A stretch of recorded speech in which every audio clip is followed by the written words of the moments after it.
ఎన్నికల సమయం దగ్గర పడడంతో పార్టీలన్నీ కూడా ప్రచార జోరును పెంచాయి. విమర్శలు ప్రతి విమర్శలతోటి రాజకీయ వాతావరణం వేడెక్కుతుంది. ఇదే అంశంపైన మనతో మాట్లాడేందుకు మంత్రి కార్మికులు ఉన్నారు. సార్, మీ పార్టీ తరఫున బీసీలకు ప్రాధాన్యత ఇస్తూ అనేక సీట్లను కేటాయించడం జరిగింది. ఇప్పుడు మిమ్మల్ని ఫాలో అవుతున్నట్టుగా ప్రతిపక్షాలు కూడా కనిపిస్తున్నాయి. దీన్ని ఏ రకంగా?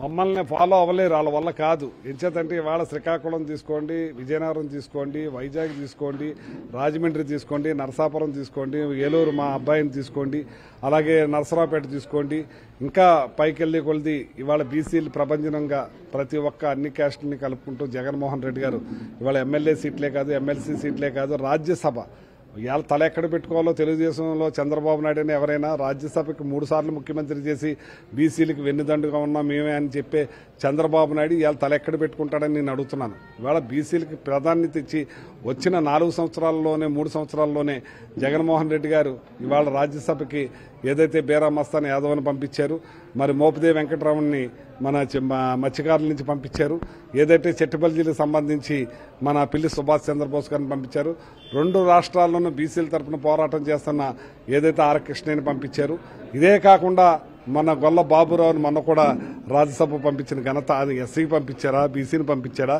ఏమని బీసీల గురించి మాట్లాడే హక్కు ఉంది? ఒక్క జగన్మోహన్ రెడ్డి గారు ఏలూరులో పార్టీ ఎలక్షన్ ముందప్పుడు బీసీ డిక్లరేషన్ చేసి ఎలక్షన్ అయిన తర్వాత బీసీ కులాలను వెలికి తీసి ఈ బీసీలందరికీ కూడా మేలు చేసిన ముఖ్యమంత్రి. అలాగే అన్ని పార్టీల్లో అన్ని ఎలక్షన్స్లో ప్రాధాన్యత మెజార్టీ బీసీలకు ఇచ్చిన ఘనత. వాళ్ళు ఏమని చెప్పుకుంటారు, ఏం చేశామని చెప్పుకుంటారు. ఈ రోజుకు కూడా అది వాళ్ళ సామాజిక వర్గానికి సంబంధించిన ఎంపీలకే ఇచ్చుకున్నారు, కానీ వేరే వాళ్ళకి న్యాయం జరగలేదు. అది కూడా బీజేపీలో కూడా వాళ్ళ సామాజిక వర్గమే ప్రత్యక్షమైందంటే ఒక్కసారి చంద్రబాబు నాయుడు చక్రమే ఏ రకంగా చౌదరీస్కి తిప్పాడో అర్థమవుతుంది. ఏలూరు పార్లమెంట్లో మీరు తొలిసారిగా బీసీ అభ్యర్థికి కార్మిక సునీల్కి అవకాశం కల్పించారు, కానీ ఇప్పుడు టీడీపీ కూడా అదే విషయాన్ని ఫాలో అవుతూ ఇప్పుడు మహేష్ యాదవ్కి టికెట్ కేటాయించారు. కానీ ఒక పక్కన అటు సొంత పార్టీలో అలాగే బీజేపీలో కూడా ఆందోళన కనిపిస్తుంది. దాని ఏ రకంగా? ఎందుకు ఆందోళన కలగదండి? చంద్రబాబు నాయుడు ఎప్పుడూ కూడా దుర్మార్గంగానే ఆలోచిస్తాడు, దుర్మార్గమైన పనులు చేస్తాడు, అన్ని పచ్చి అబద్దాలు కోరే మాట్లాడతాడు. ఏదైతే ఈ జిల్లాకు సంబంధించిన నేనైతే నా కొడుకు అక్కడ పోటీ చేస్తే పక్క నియోజకవర్గం నుంచి వచ్చి ఇక్కడ పెడతారా అని చెప్పి మమ్మల్ని విమర్శించిన వ్యక్తి, ఎక్కడో కడప నుంచి ఎక్స్పోర్ట్ చేసి తీసుకొచ్చిన చంద్రబాబు నాయుడు తల ఎక్కడ పెట్టుకుంటాడని అడుగుతున్నాను. ఏమని సమాధానం చెప్తాడు చంద్రబాబు నాయుడు అని అడుగుతున్నాను. ఇవాళ ఈ జిల్లాలో జడ్పీ చైర్మన్ చేశాను నేను. ఏదైతే మొయ్యూరు గ్రామం ఏలూరు పార్లమెంట్లోకి వస్తుంది, ఆ మొయ్యూరు గ్రామం రెవెన్యూ వచ్చి మా పొలం అంతా అక్కడే ఉంది. అంచేత నా అబ్బాయి ఈ జిల్లా వాడికి సంబంధించిన వాడు, ఇక్కడ సంబంధించిన వ్యక్తి. మేము అందరితోటి సుపరిచితులం, ప్రతి గ్రామంలోనూ అందరితో టచ్లో ఉన్న వాళ్ళం. మేము ఈ ఎక్స్పోర్ట్ చేసుకొచ్చిన వ్యక్తి ఎవరికన్నా తెలుసా? ఈ యనమల రామకృష్ణుడు ఎవరికన్నా ఒక పని చేశాడా? అసలు సమాధానమే చెప్పని బుద్ధుడు లాంటి యనమల రామకృష్ణుడు అల్లుడైతే ఓట్లేసేస్తారు. ఇక్కడ చంద్రబాబు నాయుడు కడప నుంచి తీసుకొచ్చి ఇక్కడ పెడితే ఓట్లేసేస్తారా అని నేను అడుగుతున్నాను. చంద్రబాబు నాయుడు ఇప్పుడు సమాధానం చెప్పాలి. ఇంకేదన్నా మా అబ్బాయిని ఆ రోజులు పెడితేనే పక్క మా ఈ జిల్లాకు సంబంధించిన వాళ్ళు పెడితేనే అతను ఏదో మాట్లాడాడు, ఇవాళ ఎక్స్పోర్ట్ చేసుకుని వచ్చాడు కడప నుంచి.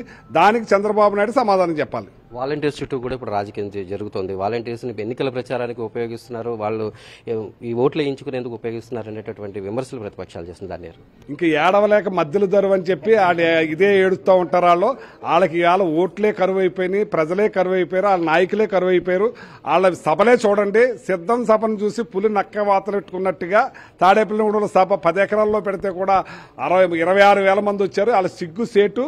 అలాగే ఏదైతే 3 పార్టీలు కలిసాక చిలకలూరుపేటలో సభ పెడితే 50,000 మించి రాలేదు, 5 లక్షలు అన్నారు. ఇవాళ జగన్మోహన్ రెడ్డి గారి కోసం ఎదురు చూస్తున్నారు.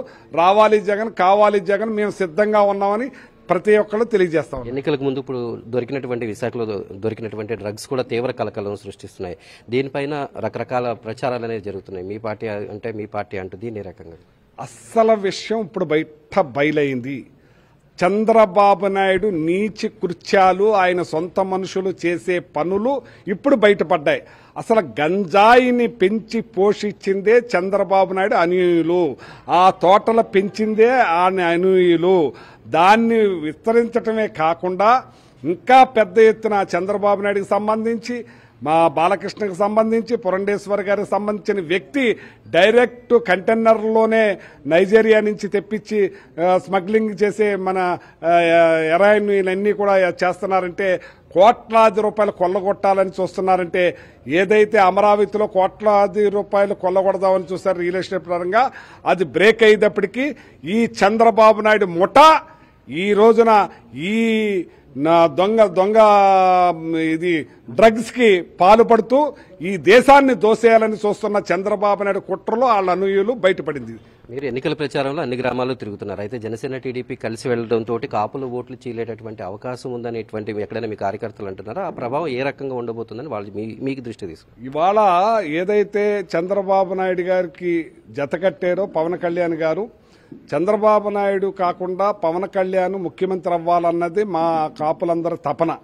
వాళ్ళందరూ కూడా ఇవాళ నిశ్చేజంగా నిర్యేయంగా ఇవాళ 24 సీట్లని 21 సీట్ అని అందులో కూడా పూర్తిగా తెలుగుదేశం వాళ్ళకి ఇచ్చేసి అందులో ఉన్న పెద్ద నాయకులు కాపుల్లో నాయకులు కూడా సీట్లు ఇవ్వకుండా అన్యాయం చేసిన పవన్ కళ్యాణ్ మనం కాదు, ఇవాళ ముద్రగడ పద్మనాభం గారు కాపులకు అండగా నిలిచిన వైఎస్ఆర్ పార్టీకి మనం అండగా ఉండాలని చెప్పి ఆయన కూడా పార్టీలో చేరటం, ఇక్కడ కాపు వాళ్ళందరూ కూడా మా వైఎస్ఆర్ పార్టీని గెలిపించాలి, ఏదైనా మేలు జరిగిందంటే మేలు చేసిందంటే ఒక జగన్మోహన్ రెడ్డి గారితో సాధ్యం కాబట్టి మరి మన వైఎస్ఆర్ పార్టీ కూడా ఉండాలని చెప్పి మరి నాకున్న పరిధిలో నాకున్న తెలుసున్న దానిలో అందరూ కూడా మా ఎంటే ఉన్నారు. వచ్చే ఎన్నికల్లో ఎన్ని పార్టీలు కలిసినప్పటికీ కూడా జనసేన తెలుగుదేశం కలిసినప్పటికీ కూడా కార్యకర్తల్లో ఎక్కడా కూడా ఎలాంటి ఇబ్బంది లేదని, వచ్చే ఎన్నికల్లో వైసీపీ ఖచ్చితంగా విజయం సాధిస్తుంది. అలాగే బీసీలకు వైసీపీ ఇచ్చినంత ప్రాధాన్యత ఏ పార్టీ కూడా ఇవ్వలేదని మంత్రి కారుమూరి స్పష్టం చేస్తున్నారు. వీడియో జర్నలిస్ట్ కరిష్ణ వాస్తవ్, మల్లికార్జున, తణుకు నియోజకవర్గం నుంచి.